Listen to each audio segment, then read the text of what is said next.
సినిమాలపై మక్కువతో ఆ యువకుడు ఇంట్లో నుంచి పారిపోయాడు. హైదరాబాద్ కొచ్చి అనేక కష్టాలను ఎదుర్కొన్నాడు. కృష్ణానగర్ లో ఓ సినిమా కార్యాలయంలో ఆఫీస్ బాయ్ గా చేరి సినీ ప్రయత్నాలు మొదలుపెట్టాడు. దశాబ్దానికి పైగా తన అదృష్టాన్ని పరీక్షించుకున్నాడు. కానీ ఎలాంటి అవకాశాలు తలుపు తట్టలేదు. అయినా నిరాశ చెందలేదు. చివరికి లేడీ గెటప్ వేసి బుల్లితెరపై ఓ వెలుగు వెలుగుతున్నాడు.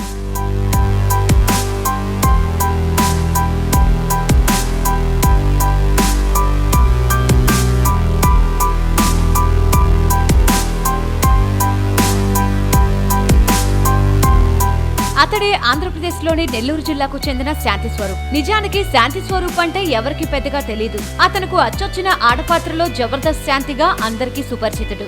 అవకాశాల వేటలో అన్నపూర్ణ స్టూడియో చుట్టూ తిరుగుతున్న అతడికి ఒకరోజు రాకెట్ రాఘవ రచ్చరవి కనిపించారట.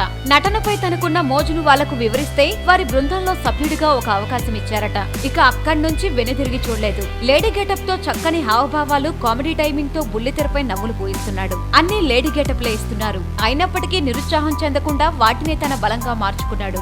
అన్ని ఛానల్లోనూ ఆడగెటప్తోనే ఆకట్టుకుంటున్నాడు. మహిళా యాంకర్లను అనుకరిస్తూ స్కిట్లు చేస్తున్నాడు. ముఖానికి రంగు వేసుకోవడానికి సిద్ధమైన తర్వాత ఏ పాత్ర అయితేనేంటి, ప్రేక్షకులను కవ్వించడానికి అంటాడతడు నవ్వుతూ. ఒకప్పుడు అర్ధాకలితో అలమటించిన అతడు ఇంతమందికి ఆనందం పంచుతూ ఎదగటం గొప్ప విషయమే కదా. కడుపు నిండా తిండికి కరువై అద్దె కూడా చెల్లించే స్తోమత లేకుండా నానా కష్టాలు పడుతున్న శాంతి స్వరూప్ లాంటి అనేక నటులకు వేదిక కల్పిస్తున్న జబర్దస్త్ కు హ్యాట్స్ ఆఫ్ చెప్పాల్సిందేగా మరి.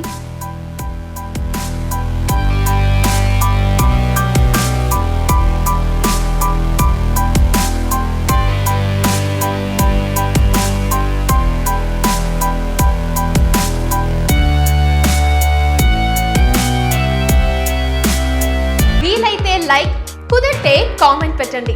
ఇలాంటి ఇంట్రెస్టింగ్ బ్రేకింగ్ బిగ్ న్యూస్ మాకు తెలిసిన వెంటనే మీకు తెలియజేస్తాం. దీనికి మీరు చేయవలసిందల్లా ఇక్కడ కనిపిస్తున్న సబ్స్క్రైబ్ బటన్ ని నొక్కి సబ్స్క్రైబ్ అవ్వండి.